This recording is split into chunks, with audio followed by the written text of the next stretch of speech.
Today is MLK Day, and interestingly enough, there was a new study that was published that shows some of the income inequality or the disparity of income between white Americans and black Americans. Now, this was a study that was done by a few different organizations, including the Pew Research Center, and they used data on household incomes to determine whether or not black individuals who were raised in a middle-class family are able to attain or continue that type of lifestyle into their adulthood. And the findings of this the findings of this study are pretty depressing. So let me give you the details. In 2013, the poverty rate among white Americans was 9.6%. However, it was much higher among black Americans since it was 27.2%. Jesus.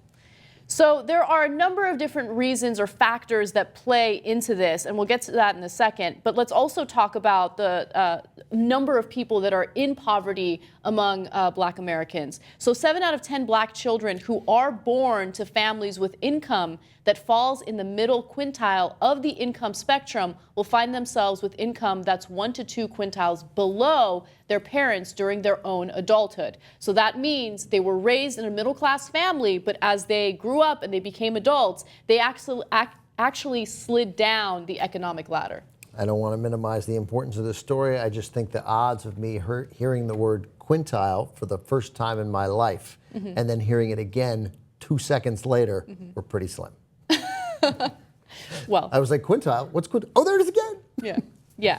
Well, it means exactly what you guys understand what it means. We can all tell what it Exactly. means. Now, in recent decades, blacks have experienced substantially less upward intergenerational mobility and substantially more downward intergenerational mobility than whites. And that's according to the Federal Reserve Bank of Chicago. They also did a study on this. As I mentioned earlier, there were a few different organizations that found similar findings in researching this. I was having a conversation over the weekend. I actually referenced it in the first hour with a good friend of my mom's, who I really love dearly. She's a conservative.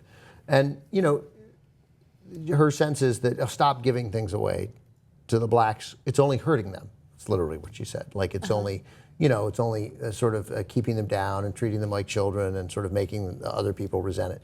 And it's just nice to occasionally have stats to back up, to be like, no, we have a systemic problem here. We don't have a problem that makes your pigmentation cannot conceivably make you lazy, right? No rational person can hear that and think, no, I think it does. I think it does. It's ridiculous. So nobody thinks that. She doesn't think that. There's no question she doesn't. I know she doesn't think that. So you have to hit him with stuff like that. You have to hit him with the great study that's must be 5 or 10 years old, where, you know, when you send a resume in from Jonathan Rafferty III, he gets the job, and you send a better resume, not just the same resume. The same resume is shocking enough, but you send the same resume from LaQuinta Jackson, and they don't hire her. Yes. Even though her better work record, better school, better education, better fit for the job, they'll still hire Jonathan Rafferty III. Yeah. And that has an effect on people. Giving them that information has an effect on people. There are so many different elements to this that explain why it's unlikely or more unlikely for black children to grow up and remain in the middle class, or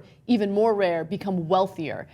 Yes, there's the issue that you mentioned right now, where there are people who are subconsciously biased or racist against black people. They won't give them the jobs if the resume has a black-sounding name. We've talked about those studies before. Right.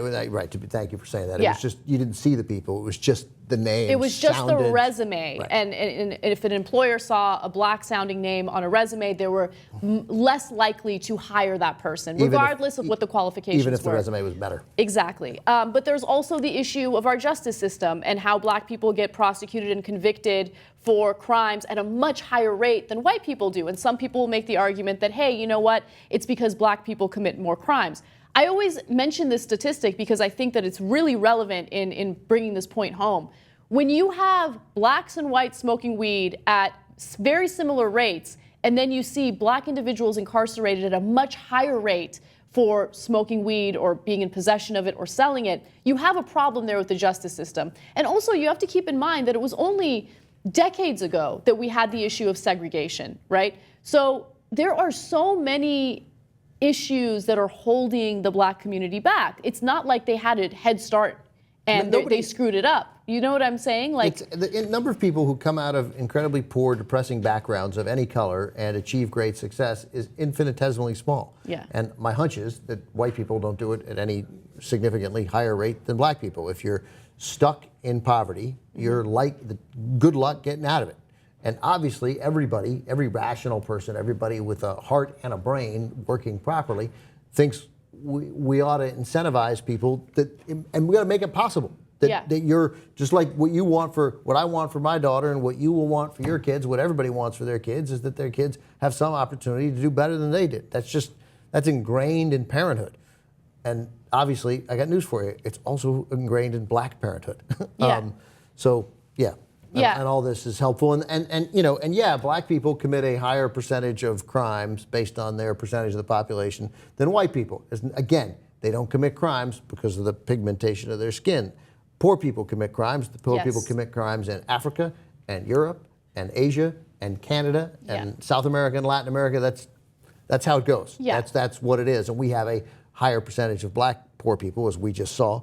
Poverty 3 times the rate among black people as it is among white people. So that's the issue. And what your stat proves is that, but that said, no matter what your percentage of overall crimes committed, if a black person and a white person commit the exact same crime, they should be prosecuted the exact same way at the exact same rate, and they're not. Yep. So